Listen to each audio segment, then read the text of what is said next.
Well, today might be a good day to stay home inside, do a little spring cleaning. I don't mean cleaning your house, though. I mean spring cleaning your finances, especially if what you found while doing your taxes showed you really don't have your financial house in order. Here to help you get started is financial advisor and regular Money Monday contributor Rob Wilson. Good morning. Good morning. Yeah, okay, so this is really a great time, especially if you were doing your taxes and realized you might need a little help. You're right, and I think it would have been better if we actually had some spring weather. That would be nice. When we were doing this kind of segment, but you're right, tax season really shed a lot of light on how unorganized folks' finances really were. So if you finally got past that, you know, one of the reasons tax season is so stressful, besides the fact that you might have to write a check to the government, is because you're trying to find all of these records. And so I think this provides a good time, if you got through that unscathed, to try to get your things in order for next year. Okay, so that is your tip number one, is just get organized. That's right. You have to know where everything is. And first of all, do you know where all of your accounts are?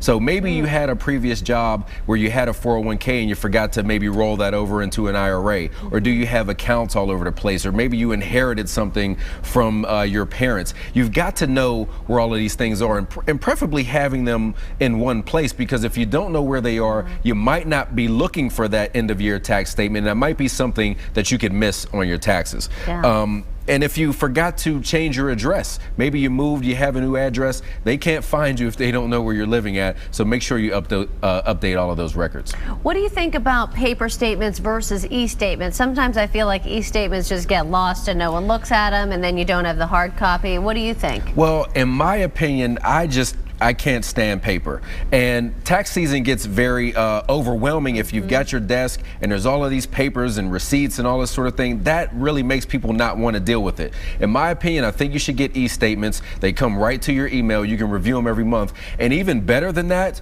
if you use a personal finance software such as Quicken, or there's a great website called mint.com, you can actually download all of your transactions in there. The software will categorize them for you automatically, because how can you get your proper deductions if you have no idea what you spent during the last year? You know, only about 43% of Americans have a budget, and 22% of people have absolutely no clue what they spend on housing, what they spend on entertainment. You can't deduct those things if you don't know what they are. So in my opinion, electronic is the better way. Well, that's a great idea too, because once you use those kinds of systems, you see where your money's really going too. I love that idea. Right. You can't change your habits if you don't know how much you're spending on certain things. And nowadays you can even do it mobile, so you can do it while you're sitting on the bus or wherever. You can have it sent right to your phone. That's exactly right. Nowadays, there's no reason to not know what your balance is, to bounce a check, or to miss a bill, because you can get reminded about all of these things directly to your mobile phone. So, I mean, you can have this information at your fingertips at all times. Really no excuse to have any problems with those issues. So if you have all the paper sitting around, how long should you save documents? 1 year, 2 years, 5 years? Yeah, typically about 3 years of your tax returns are sufficient. After that, shred them. So keep your important documents locked away. The ones you don't need, shred them, get them out of your house. So all the receipts, or maybe you have deductions, you want to save those for 3 years, and then after 3 that... 3 years, then you're done. Okay. Now let's talk about your next tip, items to tidy up. What should we be looking at here? Once you finally cleared off your desk and you can see the bottom of it, time to get some of your real issues in order, like your credit report. So you should at least check your credit report once a year, and you're entitled to one free credit report every 12 months from annualcreditreport.com. So check those, make sure that there's no mistakes, and while you're at it, it'll list all of the credit cards that you have. Check the interest rates on those credit cards. Maybe they went up over the last year, or maybe you've been very good at paying your bills on time. Call your credit card company up and see if they'll reduce your interest rate. So good time to look at all of your credit issues. Wonderful. What about wills, power of attorney, those kind of end-of-life things? Yeah, you really have to have those important documents in order, especially if you had some life changes over the past year. So maybe you got married, maybe your parents have had some issues, maybe you have a new baby. You want to update those documents so you make sure that your beneficiaries are correct and that everybody is included or taken off as need be. And also that makes me think about life insurance as well.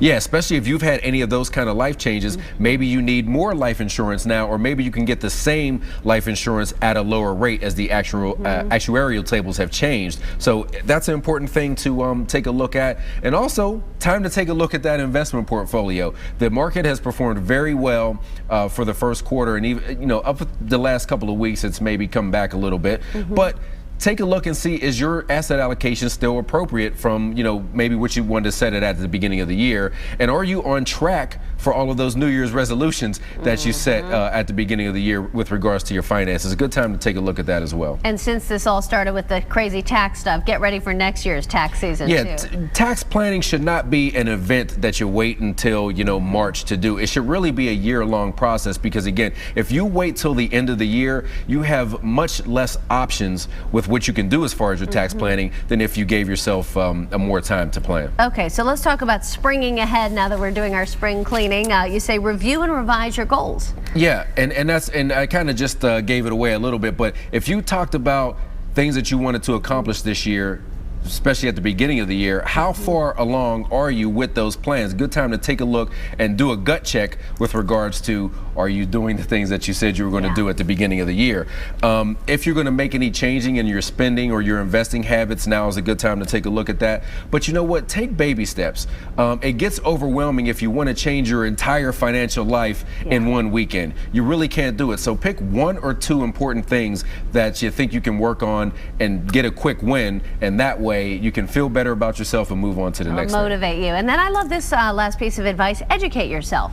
Yeah, it's really time to get more knowledgeable about your finances. I mean, there was a survey that just came out that said 42% of Americans would give themselves a C, D, or F when it comes to personal finance. So this is a good time. Spring is coming. Get some books. Maybe subscribe to a newspaper or magazine. Check out my website, robwilson.tv, or follow me on Twitter at robwilsontv. I've got a lot of resources there, but it's time to get more knowledgeable about what to do with your money. Great advice as always. Thank you, Rob. Thank you. Rob Wilson, financial advisor with Blazer Capital Management, and our Money Monday guest here every other Monday. As it turns out, in this particular battle of the sexes, it's a tie, because in my opinion, you should invest like a lady and spend like a man.